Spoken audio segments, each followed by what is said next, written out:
Oke, kali ini kita akan bahas sesuatu yang kayaknya dialami semua orang. Kita bakal bongkar lingkaran dopamin dan coba cari jawaban dari salah satu misteri paling besar di zaman sekarang. Kenapa sih kita kok susah banget berhenti scrolling? Coba deh, ngaku aja. Pernah kan, niatnya cuma 5 menit buka media sosial, pas lihat jam, udah 1 jam aja lewat. Iya kan? Niatnya cuma mau cek satu postingan di Instagram, tahu-tahu udah nyasar jauh ke TikTok, nontonin video yang nggak ada nyambung-nyambungnya sama sekali. Kita semua pernah ngalamin ini kok. Nah, fenomena ini rasanya kayak waktu tuh hilang gitu aja pas kita lagi online. Kita sebut aja ini lorong waktu media sosial. Dan ini tuh pengalaman yang super umum, jadi tenang aja kamu nggak sendirian kok. Dan ini nih, ini poin kuncinya. Ini tuh bukan soal kita yang lemah atau kurang kontrol diri, sama sekali bukan. Tapi ini adalah sebuah sistem. Sistem yang sengaja banget dirancang buat bikin kita balik lagi, dan lagi, dan lagi.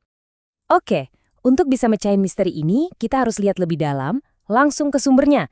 Apa sih yang sebenarnya terjadi di dalam otak kita setiap kali kita dapat like? Kenalan dulu sama biang keladinya, zat kimia yang namanya dopamin. Anggap aja dopamin ini kayak sistem reward atau hadiah di dalam otak kita. Jadi setiap kali kita ngelakuin sesuatu yang otak kita suka, misalnya makan makanan enak atau dapat pujian, otak kita langsung ngeluarin dopamin. Nah, ini yang bikin kita ngerasa seneng dan pengen ngulangin lagi perbuatan itu. Nah, di media sosial, setiap interaksi kecil, semua likes, komentar, shares, bahkan notifikasi, itu semua adalah pemicu. Trigger yang sengaja banget didesain. Coba bayangin deh, setiap ikon notifikasi merah yang muncul, itu tuh kayak umpan kecil, sebuah janji kalau ada hadiah sosial yang nungguin kita.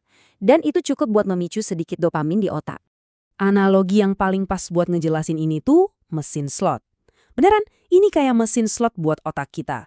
Coba pikirin deh, kita nalik tuasnya atau dalam hal ini nge-refresh feed. Tanpa pernah tahu apa yang bakal kita dapat. Bisa jadi zong, nggak ada apa-apa. Atau bisa jadi kita dapat like dari orang yang kita kagumi. Nah, hadiah yang nggak pasti kayak gini, atau yang disebut variable reward, ketidakpastiannya itulah yang bikin kita ketagihan.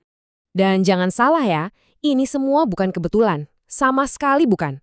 Seperti yang dijelasin sama Nir Eyal di bukunya Hooked, ini tuh sebuah strategi yang disengaja.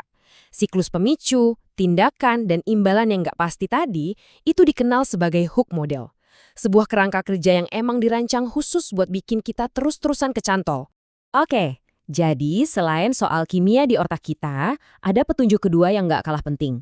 Kali ini kita ngomongin soal desain platformnya itu sendiri. Yap, inilah dia, scroll yang nggak pernah ada habisnya. Coba deh kita bandingin. Kalau buku itu kan jelas ya, ada awalnya, ada tengahnya, dan yang paling penting ada halaman terakhir.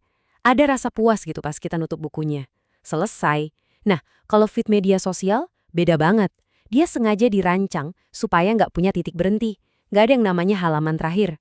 Dan disinilah letak kekuatan psikologi dari infinite scroll. Aksi nge-scroll yang tanpa henti itu bikin otak kita terus-terusan mikir, mungkin postingan keren berikutnya atau video lucu berikutnya cuma satu scroll lagi. Jadi ya kita terus aja nge-scroll. Terus-terusan nyari hadiah dopamin berikutnya yang rasanya deket banget, padahal nggak pernah benar-benar kita capai.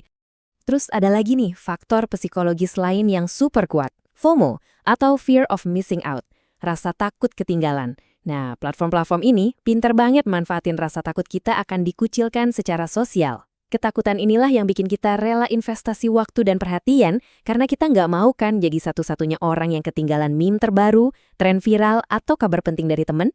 Dan jangan kira validasi sosial ini cuma sekedar perasaan ya, ini beneran soal biologi. Ada satu studi dari Harvard yang nemuin kalau dapat like itu mengaktifkan area otak yang sama persis kayak pas kita dapat hadiah fisik, misalnya uang atau makanan. Jadi buat otak kita, hadiah digital ini ya sama nyatanya dengan hadiah di dunia nyata. Keren sekaligus serem ya. Oke, jadi sekarang kita udah tahu nih gimana sistem ini bekerja melawan kita. Pertanyaannya sekarang terus gimana? Apa yang bisa kita lakuin? Nah, di bagian ini kita akan beralih dari masalah ke solusi. Solusi praktis buat ngambil alih kembali kendali. Tenang, ada beberapa langkah praktis yang efektif banget. Pertama, matiin notifikasi yang nggak penting. Ingat, setiap notif itu pemicu yang narik kita balik lagi ke dalam aplikasi. Kedua, manfaatin fitur screen time atau waktu layar di HP kita. Pasang batas harian yang jelas. Dan yang ketiga, ini penting banget. Ciptain zona tanpa ponsel. Contoh paling gampang, jangan bawa HP ke kamar tidur. Ini ngebantu banget buat ngelindungin kualitas tidur kita. Jadi, satu hal yang paling krusial buat diingat dari semua ini adalah ini. Kalau kamu ngerasa susah banget buat lepas dari HP, itu bukan karena kamu lemah. Sama sekali bukan. Itu karena kamu lagi berhadapan dengan salah satu sistem rekayasa psikologis paling canggih yang pernah ada. Dan dengan memahami ini aja, itu udah jadi langkah pertama yang paling penting buat berubah. Dan sebagai penutup, saya mau ninggalin satu pertanyaan ini buat kamu renungin. Setelah tahu semua ini, siapa yang sebenarnya pegang kendali? Kamu atau fit kamu? Ingat, kesadaran itu adalah kekuatan. Dan sekarang, kamu punya kekuatan itu untuk memilih